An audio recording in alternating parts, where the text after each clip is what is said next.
नमस्कार, कल्पना voice channel में आप सभी का स्वागत है। आज की हमारी कहानी है पछतावा। मम्मा, आपका फोन बज रहा। 8 साल की निशु ने अपनी मम्मी सुहानी को आवाज देते हुए कहा। किसका फोन है बेटा? देखना तो मैं तैयार होकर आती हूँ, सुहानी ने कहा। उफ, ओ मम्मा, नाना जी का फोन है। 10 बज गए ना, और किसका होगा? सुहानी निशु के स्कूल पीटीएम में जाने के लिए तैयार हो रही थी। उसने जैसे ही सुना कि उसके पापा राकेश जी का फोन है, सोचा पहले बात कर ले, लेकिन तभी उसको अपने पति राहुल की याद आई कि अभी अगर बात करने में लेट हो गई तो बेकार में जाते वक्त मूड खराब होगा। वैसे भी राहुल को राकेश जी का रोज फोन पर बात करना पसंद नहीं था। राहुल हर बार जब भी राकेश जी फोन करते, घर में बखेड़ा खड़ा कर ही देता। बात बात में सुहानी को ताने मारते हुए कहता कि तुम्हारे पापा को कोई काम नहीं तो खाली बैठे बैठे फोन ही मिलाते रहते हैं। भूल जाते हैं कि बेटी की शादी कर दी है, अब उसका अपना भी घर संसार है, तो फोन जब तक जरूरी ना हो ना करें। हेलो नाना जी, प्रणाम। आप कैसे हैं? निशु ने फोन उठाकर कहा। अरे वाह निशु बेटा, मैं अच्छा हूँ, आप कैसे हैं? राकेश जी ने कहा। निशु, मैं अच्छी हूँ नाना जी। राकेश जी, मम्मा और पापा कहाँ हैं बेटा? तभी राहुल ने निशु को दिखाने के लिए अपने फोन से बात करने लगा। निशु ने जैसे ही फोन देखा, चाह बात करने के लिए, राहुल ने कहा, बेटा आप बात करो, मैं अभी किसी से जरूरी बात कर रहा हूँ। राहुल जी की आवाज राकेश ने सुनी और दूर खड़ी सुहानी भी अपने पिता के साथ हुए इस व्यवहार को देखकर दुखी हो गई। वो सोचने लगी कि लाख व्यस्तता होने पर भी राहुल कभी अपने माता पिता का फोन उठाना और हर रोज इन्हें फोन करना नहीं भूलता, लेकिन उसके माँ पापा से इतना बैर आखिर क्यों?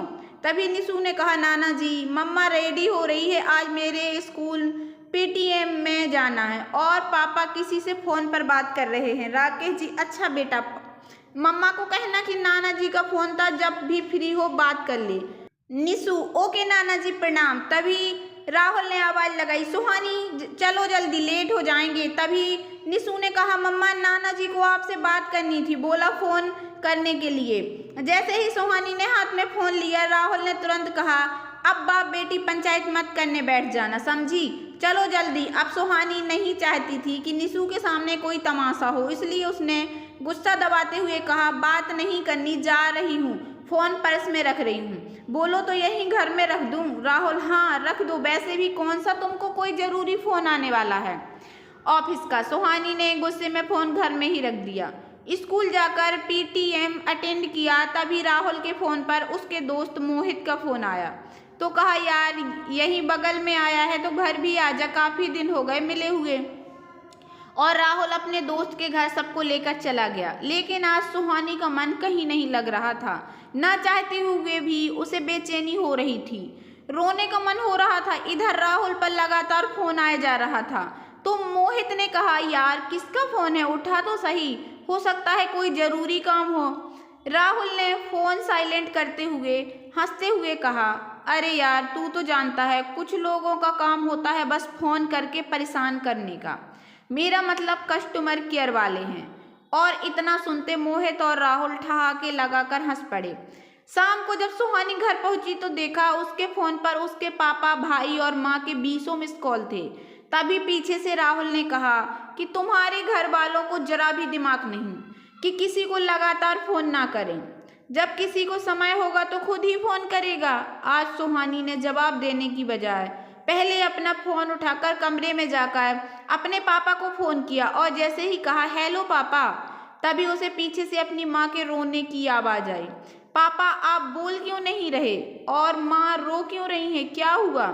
तभी उसको आवाज आई, दीदी। पापा कहते हुए आकाश की आवाज भर्रा गई, आकाश तू पापा कहाँ हैं और रो क्यों रहे हैं? बोल कुछ अच्छा, पापा को फोन दे, उनसे बात करूं। दीदी, पापा अभी बात नहीं कर पाएंगे, आखिरी शब्द तक उन्होंने आपका ही नाम लिया, वो कह रहे थे बस एक बार सुहानी से बात करा दो। बहुत कोशिश की, जीजा जी को भी फोन किया लेकिन फोन नहीं उठा। पापा को हार्ट अटैक आया है और अस्पताल में एडमिट है। हाँ बोल रहे हैं, कुछ नहीं कहा जा सकता, कंडीशन सीरियस है। इतना सुनते सुहानी के हाथों से फोन छूट गया, कर नीचे गिर गया, उसकी आंखें पथरा गईं, भावना शून्य वो मूर्ति की तरह दीवार से चिपक गई। एक अपराध बोध के साथ, काश सब बातों को किनारे करते हुए पहले बात कर ली होती। तभी राहुल ने कहा, हो गई बाप बेटी की पंचायत, बड़ी जल्दी फोन रख दिया। सुहानी ने कहा, राहुल क्या तुमको आकाश ने फोन किया था? राहुल, हाँ किया था, तो उठाया क्यों नहीं? उसकी नज़र जैसे ही सुहानी पर गई उसने कहा, उन बातों से क्या करना तुम्हें? ऐसी कौन सी बात कर ली जो मूर्ति बनी खड़ी हो?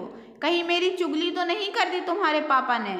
मैं तो परेशान हूँ तुम्हारे घर वालों, खासकर तुम्हारे पापा की फ़ोन करने की आदत से। सुहानी, राहुल मैं अभी जा रही हूँ। राहुल, मतलब? और सुहानी फूट कर रो पड़ी। रोते रोते उसने कहा, मैं अपने मायके जा रही हूँ, पापा एडमिट हैं। राहुल, अच्छा, तो वहाँ तुम्हारी क्या ज़रूरत? आकाश को बोलो कि उसके अकाउंट में पैसे डाल देता हूँ। तुम क्या करोगी वहाँ जाकर? डॉक्टर तो हो नहीं जो उसको ठीक कर दोगी, और यहाँ निशु का स्कूल छूटेगा तो कोई ज़रूरत नहीं। आज सुहानी ने कहा, मिस्टर राहुल, पहली बात कि आज मुझे जाने से कोई नहीं रोक पाएगा, क्योंकि आज मुझे एक बेटी होने का फर्ज निभाने से कोई नहीं रोक सकता। रही बात निशु की, तो पिता होने के नाते तुम्हारे भी कुछ फर्ज हैं, तो तुम पूरा करो। और ये भी याद रखना कि तुम भी एक बेटी के पिता हो, भगवान न करे कभी तुमको ये दिन देखना हो। कहकर सुहानी सामान पैक कर घर से निकलने लगी। तभी उसने पीछे मुड़कर राहुल से कहा, और हाँ, अगर आज मेरे पापा को कुछ भी हुआ तो मैं तुमको कभी भी माफ़ नहीं कर पाऊंगी। कहते हुए सुहानी घर से निकल गई। एयरपोर्ट से सीधा हॉस्पिटल पहुंची, पर तब तक बहुत देर हो चुकी थी। सुहानी को देखते उसकी माँ रोते हुए बोल पड़ी, तू कहाँ थी बेटा? तेरे पापा आखिरी दम तक यही कहते रहे, आज बात नहीं हुई सुहानी से, पता नहीं कैसी है सुहानी, उसको बुला दो, एक बार मिला दो, कुछ दिनों से कुछ उदास है मेरी बेटी। सामने पिता का मृत शरीर जिसे पकड़कर सुहानी की माँ बार बार रोते हुए कहे जा रही थी, सुहानी के पापा उठिए, देखिए सुहानी आ गई। आप तो कहते थे कि सुहानी में आपकी जान बसती है, तो अब उठिए ना, बोल बेटा सुहानी तेरे पापा को उठाने के लिए, तेरी तो वो हर बात मानते हैं। सुहानी को आज कुछ समझ नहीं आ रहा था कि अब किससे क्या कहे, माँ को क्या कह के संतावना दे। आज निरुत्तर खड़ी थी, किसी पत्थर शिला की तरह, मन में गिलानी इतनी कि काश बात कर ली होती।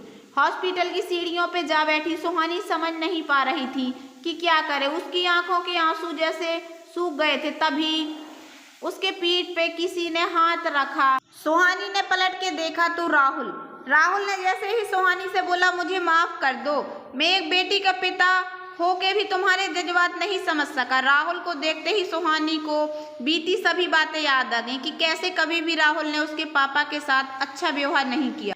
सुहानी ने बहुत बार कोशिश की थी राहुल का व्यवहार बदलने की, लेकिन राहुल जैसे का तैसा ही रहा। सुहानी आज अपने गुस्से पे काबू नहीं पा रही थी। आज उसका सब्र टूट चुका था। फिर सुहानी ने अपना गुस्सा दबाते हुए बोला, क्या कहा? माफ़ कर दूं? ठीक है, लेके आओ मेरे पापा को, मैं तुम्हें माफ़ कर दूंगी। ला सकते हो तो बोलो। तुम्हें हमेशा उनके फ़ोन आने और एक बाप बेटी के बात करने से परेशानी होती रही, वो भी बिना वजह, और जब तुम्हें ज़रूरत होती थी तो दिन में 10 बार फ़ोन करते थे। अब मेरा फ़ोन नहीं बजेगा। अब मेरी ज़िंदगी की इस कमी को कोई भी पूरा नहीं कर सकता, तो तुम मुझसे कोई उम्मीद मत रखना। और एक बात कि जितना पछतावा और कसक आज मुझे है कि काश मैंने अपने पापा से बात कर ली होती, उतना ही एक दिन तुम्हें भी होगा, क्योंकि वक्त हर सवाल का जवाब जरूर देता है, और हम जैसा करते हैं वैसा भरते भी जरूर हैं। कहकर सुहानी वहाँ से रोती हुई चली। आज पूरे 2 साल बाद उनके आज के आखिरी दिन की तारीख को याद करते हुए सुहानी की आंखों में आंसू आ गए। वो सोचने लगी, काश अतीत में जाकर मैं अपनी भूल सुधार पाती और पापा से एक बार बात कर लेती। दूसरी तरफ राहुल सुहानी को देखकर ये सोच रहा था कि काश अतीत में जाने का मौका मिलता तो मैं बाबूजी से अपने किए व्यवहार के लिए माफ़ी मांग पाता। तो दोस्तों, कैसी लगी आप लोगों को मेरी ये छोटी सी कहानी? अगर कहानी पसंद आई हो तो प्लीज़ मेरे वीडियो को लाइक कर देना। चैनल पर नए आए हों तो प्लीज़ सब्सक्राइब कर लेना और ज़्यादा से ज़्यादा शेयर करना। धन्यवाद दोस्तों।